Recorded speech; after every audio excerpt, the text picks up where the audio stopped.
നമസ്കാരം, എൻ്റെ പേര് ഡോക്ടർ ഗായത്രി. മെൻസ്ട്രൽ കപ്പിൻ്റെ കുറേ അധികം സംശയങ്ങൾ സോൾവ് ചെയ്യാൻ വേണ്ടിയിട്ടാണ് ഈ ഒരു വീഡിയോ.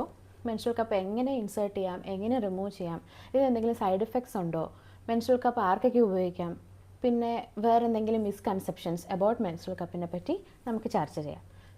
സോ ഇതാണ് മെൻസ്ട്രൽ കപ്പ്. ഇത് തികച്ചും ബോഡിയുമായിട്ട് ഫ്രണ്ട്ലി ആയിട്ടുള്ള സിലിക്കോൺ എന്ന് പറയുന്ന മെറ്റീരിയൽ കൊണ്ടാണ് ഉണ്ടാക്കിയിരിക്കുന്നത്.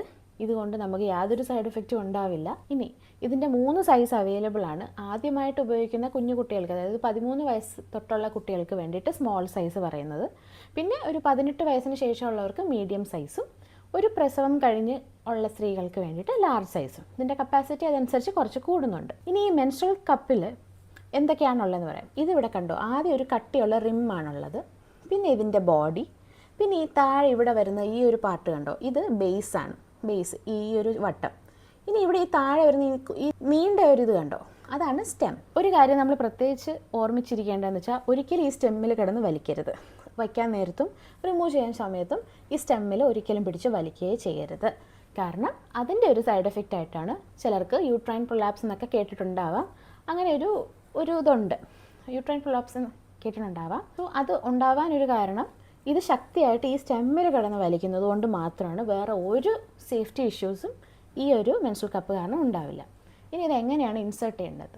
ഇൻസേർട്ട് ചെയ്യുന്ന സമയത്ത് 3 ഫോൾഡാണ് കൂടുതലും ആളുകൾ പ്രിഫർ ചെയ്യുന്നത്. അത് ഫോൾഡ് എന്ന് വെച്ചാൽ അതുകൊണ്ട് ഇതിനെ ഇപ്പോൾ നമുക്ക് ഇങ്ങനെ തന്നെ വെക്കാൻ പറ്റത്തില്ല. ഇതിനെ ഒന്ന് നമ്മൾ ചെറുതാക്കണം, അല്ലേ, സൈസ് ഒന്ന് മടക്കണം.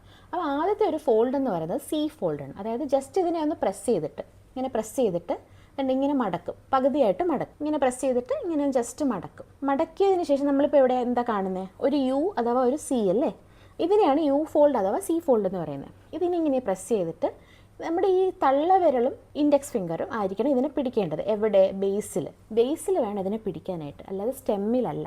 ഇനി ഇതിനിങ്ങനെ പിടിച്ചതിന് ശേഷം നമ്മുടെ വജൈന എപ്പോഴും ചരിഞ്ഞാണ് ഇരിക്കുന്നത്, അല്ലേ, ഇങ്ങനെയല്ല ഇരിക്കുന്നത്. നമ്മുടെ ബോഡിയിൽ വജൈനൽ ട്യൂബ് എന്ന് പറയുന്നത് ഇങ്ങനെ തുറന്ന് ഇങ്ങനെ ചരിഞ്ഞാണ് ഇരിക്കുന്നത്. അപ്പോൾ നമ്മളിതിനെ മടക്കിയതിന് ശേഷം ഇങ്ങനെ വെച്ചിട്ട് പതുക്കെ ഇങ്ങനെ കയറ്റണം.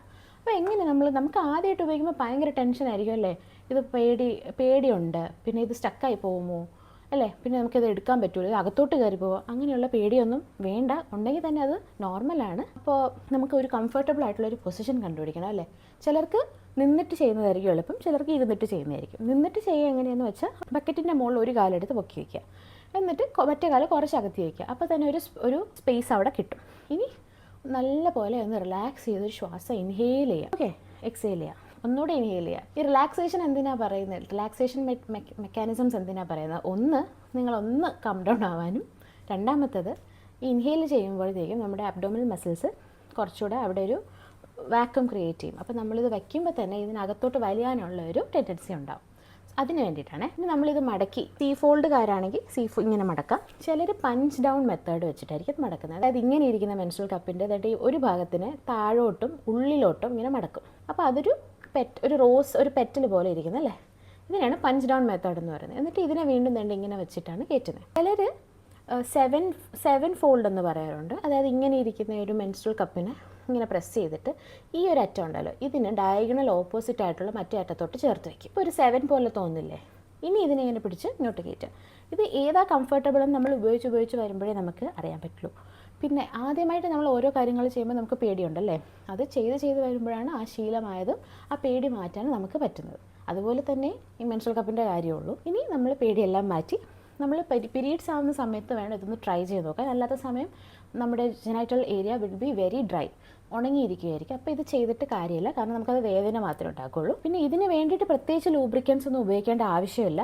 അത്യാവശ്യം കുറച്ച് വെള്ളം മതിയാവും. കയ്യിലും ഇതൊന്ന് നനഞ്ഞിരുന്നാൽ മാത്രം മതി, സാധാരണ വെള്ളം. ഇനി ഇൻസേർട്ട് ചെയ്തതിന് ശേഷം ഇനി അടുത്ത സ്റ്റെപ്പ് എന്താണ്? ഇതൊരു 6 തൊട്ട് 8 മണിക്കൂർ വരെ അറ്റ് സ്ട്രെച്ച് നമുക്ക് ഉപയോഗിക്കാൻ പറ്റുന്നതാണ്. 6 മണിക്കൂർ കൂടുമ്പോൾ എടുത്ത് മാറ്റിയാലും മതി. 8 മണിക്കൂർ വരെയും പോവാം. ചിലർക്ക് 10 മണിക്കൂർ വരെ വെക്കാൻ പറ്റും. 10 വർഷത്തോളം ഉപയോഗിക്കാൻ പറ്റുന്ന ഒരു പ്രോഡക്റ്റാണിത്. ഒരു മാസം നമ്മൾ സാനിറ്ററി പാഡിന് വേണ്ടി ചിലവാക്കുന്ന ആ ഒരു എമൗണ്ട് ഇൻറ്റു 10 വർഷം നോക്കിയാൽ ഇതിൻ്റെ വില എന്ത് തുച്ഛമാണെന്ന് അപ്പം മനസ്സിലാവും. ഓക്കെ, ഇനി ഇത് കാരണം ഒരിക്കലും ലീക്കേജ് ഉണ്ടാവില്ല. ഇത് ആദ്യം വച്ച് കുറച്ച് നമ്മളൊന്ന് അഡ്ജസ്റ്റായി വരുമ്പോഴത്തേക്ക് നമുക്ക് മനസ്സിലാവും ഇത് എങ്ങനെയാണ് വെക്കേണ്ടത്, ഇതിൻ്റെ കറക്റ്റ് പൊസിഷനിങ് എങ്ങനെയാണ്. ഒരിക്കലും ഈ സ്റ്റെമ്മ് പുറത്തോട്ട് നിൽക്കാൻ പാടില്ല.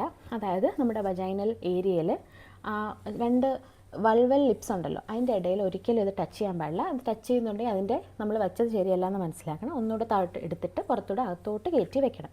ഇത് അകത്തോട്ട് കയറ്റി തള്ളി വെച്ചിട്ട് ഇത് അകത്ത് കയറിയെന്ന് ഉറപ്പായതിന് ശേഷം മാത്രമേ ഈ വിരലുകൾ നമ്മൾ വിടാവുള്ളൂ. അപ്പോൾ തന്നെ അവിടെ ഇരുന്ന് തുറന്നോളും. ഓക്കെ, എന്നിട്ടൊരു വാക്യൂം സീലോട്ട് ഉണ്ടാവും.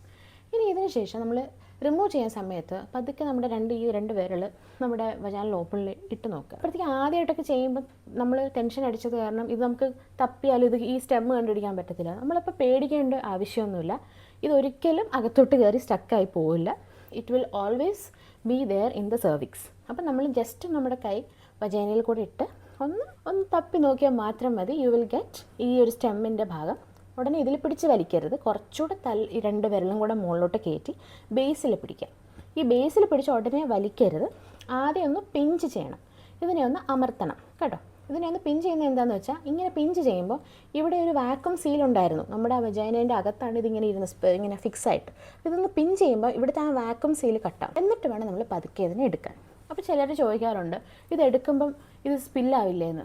ആദ്യത്തെ 1-2 തവണ ചെയ്യുമ്പോൾ കുറച്ച് സ്പില്ലാകും. കാരണം നമ്മൾ പഠിച്ച് വരുന്നതേ ഉള്ളൂ. പിന്നെ അത് കഴിയുമ്പോഴത്തേക്ക് നമ്മൾ പതുക്കെ എടുത്ത് ശീലിക്കുമ്പോൾ പിന്നെ ഒരു സ്പില്ലോ ഇല്ലാണ്ട് നമുക്കിത് ഉപയോഗിക്കാൻ പറ്റും. ലീക്കേജ് ഉണ്ടാകുന്ന ഒരു ഇതും വേണ്ട. ആകെ ഒരു 8 മണിക്കൂർ സമയം കൂടുമ്പോൾ ഇതെടുത്ത് മാറ്റിയാൽ മാത്രം മതി. പിന്നെ ഇതിനെ ഉപയോഗിക്കുന്നതിന് മുമ്പും ശേഷം ഇത് സ്റ്റെറിലൈസ് ചെയ്യണം. തിളച്ച വെള്ളത്തിൽ 10 മിനിറ്റ് മുക്കി വയ്ക്കുക. അല്ലെങ്കിൽ ഇതിൻ്റെ തന്നെ മെൻസ്ട്രൽ പ്രോഡക്റ്റ് ആയിട്ടുള്ള മെൻസ്ട്രൽ കപ്പ് സ്റ്റെറിലൈസേഴ്സ് ഒക്കെ മാർക്കറ്റിൽ അവൈലബിൾ ആണ്. അത് ഉപയോഗിക്കാം. പിന്നെ ഇത് വേറെ അല്ലാണ്ട് ഇതിനെക്കുറിച്ച് സംശയങ്ങൾ ഞാൻ കേട്ടിട്ടുള്ളത് ഇത് കാരണം ഈ കുട്ടികളുടെ വെർജിനിറ്റി നഷ്ടമാവും അങ്ങനെയൊന്നും ഉള്ളൊരു മിസ്കൺസെപ്ഷൻസ് നമുക്ക് വേണ്ട. ഇതൊരു മെഡിക്കൽ ഡിവൈസ് മാത്രമാണ്. ഇത് നമ്മുടെ വെർജിനിറ്റി ആയിട്ട് ഒരു ബന്ധമില്ല. പിന്നെ വേറൊരു സംശയം, ഇത് അകത്ത് കുടുങ്ങി പോകുമ്പോൾ അത് നമ്മളതിനെപ്പറ്റി ഡിസ്കസ് ചെയ്തിട്ടുണ്ട്. ഇതൊരിക്കലും അകത്ത് കുടുങ്ങി പോവില്ല. ഇത് അകത്ത് അങ്ങനെ സ്റ്റക്കായി നിൽക്കേണ്ട ഒരു ഡിവൈസ് അല്ല. നമ്മൾ കുറച്ച് സമയം നമുക്ക് വേണ്ടി മാറ്റി വെച്ചിട്ട് വേണം ഇത് ആദ്യമായിട്ട് ഉപയോഗിച്ച് ശീലിക്കാനായിട്ട്. അതിനുശേഷം നമുക്ക് 100% കോൺഫിഡൻസ് ഉണ്ടാവും ഇത് എങ്ങനെയാണ് ഇൻസേർട്ട് ചെയ്യേണ്ടത്, റിമൂവ് വേണ്ടതെന്നും. ഓരോരുത്തരുടെയും ബോഡി ഓരോ അനാട്ടമിയാണ് അല്ലേ. അപ്പോൾ നമ്മൾ തന്നെ അതിന് സമയം കണ്ടെത്തി നമ്മളുടെ ബോഡീനെ അറിയുക. ഇനി വേറൊരു കാര്യം ഞാൻ വിട്ടുപോയിട്ടുണ്ടെങ്കിൽ ഓരോ തവണയും ഓരോ ദിവസവും ഉപയോഗിച്ചതിന് ശേഷം ജസ്റ്റ് ഒന്ന് വെള്ളത്തിൽ ഒന്ന് റിൻസ് ചെയ്തെടുത്താൽ മാത്രം മതിയാവും. എന്നും സ്റ്റെറിലൈസ് ചെയ്യേണ്ട ആവശ്യമില്ല. അപ്പം നമ്മുടെ ആ ഒരു 5 ദിവസത്തെ ബ്ലീഡിങ് സമയത്ത് ഇതിനെ ജസ്റ്റ് ഇളക്കിയിട്ട് ഇതിലെ ബ്ലഡ് കളഞ്ഞിട്ട് വാഷ് ബേസിനിലോ അല്ലെങ്കിൽ ക്ലോസറ്റിലോ കളഞ്ഞതിന് ശേഷം ജസ്റ്റ് ഒന്ന് വെള്ളത്തിൽ ഒന്ന് പൈപ്പിൻ്റെ അടിയിൽ കാണിച്ച് കഴുകിയെടുത്താൽ മാത്രം മതി. അതിൻ്റെ ഇടയ്ക്ക് സ്റ്റെറിലൈസ് ചെയ്യേണ്ട ആവശ്യങ്ങളില്ല. സൈക്കിളിന് മുമ്പും ശേഷവും മാത്രമേ ഇത് സ്റ്റെറിലൈസ് ചെയ്യേണ്ട ആവശ്യമുള്ളൂ. അപ്പോൾ ഈ ഒരു വീഡിയോ കൊണ്ട് നിങ്ങൾക്ക് ഇതിനോടുള്ള പേടി മാറുമെന്ന് ഞാൻ വിശ്വസിക്കുന്നു. ഇത് ശ്രമിച്ചാൽ മാത്രമേ ഇത് ഉപയോഗിക്കാൻ ഉള്ള ഒരു കോൺഫിഡൻസ് നമുക്ക് കിട്ടുള്ളൂ. പേടിയെന്ന് വിചാരിക്കേണ്ട ആവശ്യമില്ല. ആദ്യത്തെ 1, 2, 3 തവണ ചെയ്യുമ്പോൾ എന്തായാലും പേടിയുണ്ടാവും. ബട്ട് അത് സ്വാഭാവികമാണ്. പിന്നെ ഇത് ആരാണ് ഉപയോഗിക്കാൻ പാടില്ലാത്തതുള്ള ഒരു ചോദ്യത്തിന് ആൻസർ, ഒരു 5-6 മാസം ഉപയോഗിച്ചിട്ടും ഇത് കംഫർട്ടബിൾ ആവാത്തവർ പിന്നെ അത് കണ്ടിന്യൂ ചെയ്യേണ്ട ആവശ്യമില്ല. പിന്നെ വജൈനൽ സർജറീസ് എന്തെങ്കിലും ചെയ്തവർ, പിന്നെ ഇൻട്രായൂട്രൈൻ ഡിവൈസ് എന്തെങ്കിലും ഈ ഗർഭനിരോധനത്തിന് വേണ്ടിയിട്ടുള്ള ഇൻട്രായൂട്രൈൻ ഡിവൈസ് പ്ലേസ് ചെയ്തിട്ടുള്ള ആളുകൾ ഇത് വയ്ക്കാതിരിക്കുന്നതായിരിക്കും നല്ലത്. പിന്നെ ഈ സിലിക്കോൺ എന്ന് പറയുന്ന സാധനത്തിനോട് അലർജി അങ്ങനെ വരാറില്ല. അങ്ങനെ ഇനി അലർജി വല്ലതും തോന്നുന്നുണ്ടെങ്കിൽ പിന്നെ പാഡിലോട്ട് തന്നെ മാറുന്നതായിരിക്കും നല്ലത്. അപ്പോൾ എല്ലാവരും മെൻസ്ട്രൽ കപ്പ് ഉപയോഗിക്കാൻ ശ്രമിച്ച് നോക്കണം. കാരണം it is A life saving method.